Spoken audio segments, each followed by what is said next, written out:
जय श्री कृष्णा। मेरी तरफ से आप सभी भक्तों को देवउठनी एकादशी और तुलसी विवाह की बहुत बहुत शुभकामनाएं। सालिग्राम भगवान और तुलसी माता की कृपा आपके जीवन में बनी रहे, आपके सब मनोकामनाएं पूरी हो।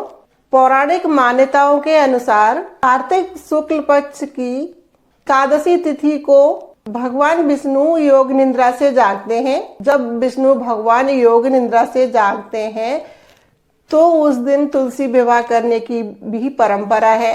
2023 में 23 नवंबर को तुलसी विवाह मनाया जा रहा है। ऐसे में जानते हैं कि तुलसी विवाह की कथा क्या है और वृंदा से तुलसी बनने की कथा क्या है।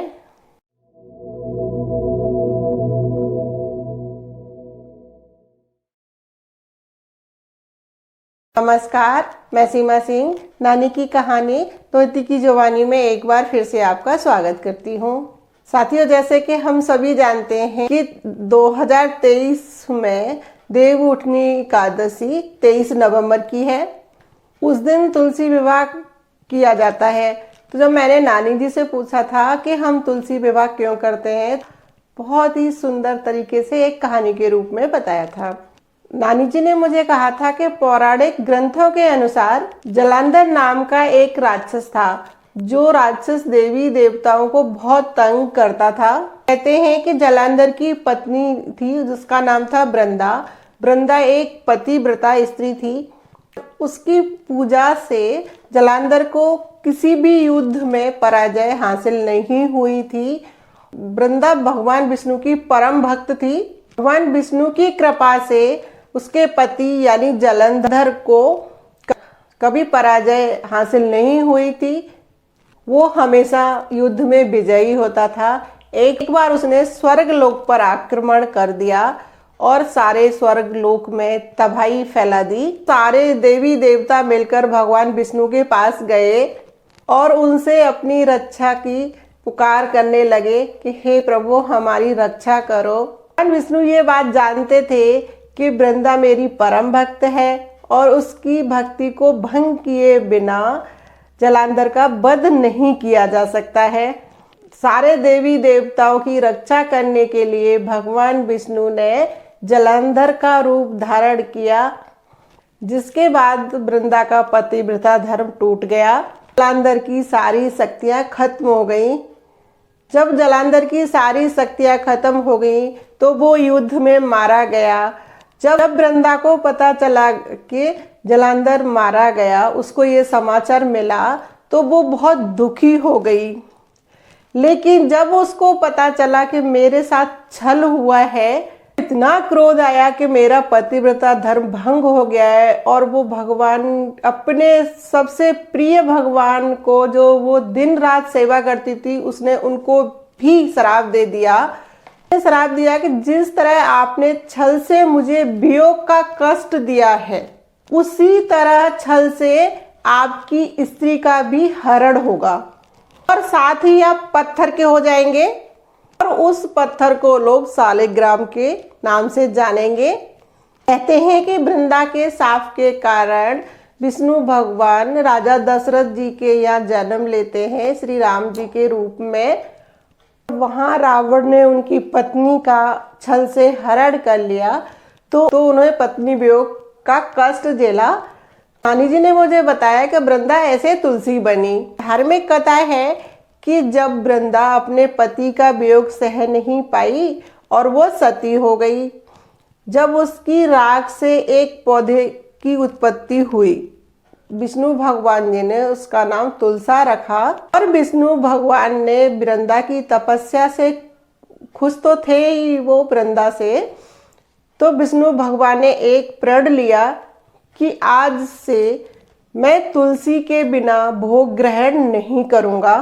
आप सभी जानते ही हैं कि जब से हम विष्णु अवतार कान्हा जी के भोग में तुलसी आवश्यक रूप से रखते हैं और सालिग्राम के साथ तुलसी का विवाह होगा। मान्यता है कि जो कोई तुलसी और सालिग्राम जी का विवाह कराएगा, उसका वैवाहिक जीवन खुशियों से भरा रहेगा। और ऐसी मान्यता है कि जिन स्त्री पुरुष के कन्या नहीं होती है वे तुलसी जी और शालिग्राम भगवान की शादी कराते हैं तो उन्हें कन्यादान का फल प्राप्त होता है। तुलसी माता और शालिग्राम भगवान जी के 7 फेरे कराते हैं, गाजे बाजे के साथ शादी करते हैं। और जो स्त्रियां कार्तिक मास में स्नान करती हैं वो भी तुलसी की शादी कराती हैं। देवशयनी एकादशी वाले दिन हमारे श्री विष्णु भगवान शेष नैया पर 4 महीने की योग निद्रा में सो जाते हैं। और जब देव उठनी एकादशी आती है तो उनकी योग निद्रा से वो जागते हैं, उसे हम देव उठनी एकादशी के रूप में मनाते हैं। अब हमारे श्री विष्णु भगवान योग निद्रा से जागते हैं और सृष्टि का सारा कार्यभार संभालते हैं। उस दिन से हमारे सारे शुभ कार्य प्रारंभ हो जाते हैं। हम 4 महीनों में कोई शुभ कार्य नहीं करते हैं। शादी है, मुंडन है, गृह प्रवेश है आदि सारे शुभ कार्य हम देव उठनी एकादशी से शुरू करते हैं। क्यों, जैसे कि आप सभी जानते हैं देव उठनी एकादशी का इतना बड़ा अबूझ सावा होता है कि जिनकी शादियां नहीं बन रही होती, जो कार्य नहीं हो रहा होता, वो सारे कार्य देव उठनी एकादशी वाले दिन बहुत ही शुभ होते हैं। तो शादी गृह प्रवेश बिना मुहूर्त के हम लोग करते हैं। साथियों, आपने देखा होगा कि राजस्थान में चुनाव आयोग ने विधानसभा के चुनाव की तारीख भी बदल दी है।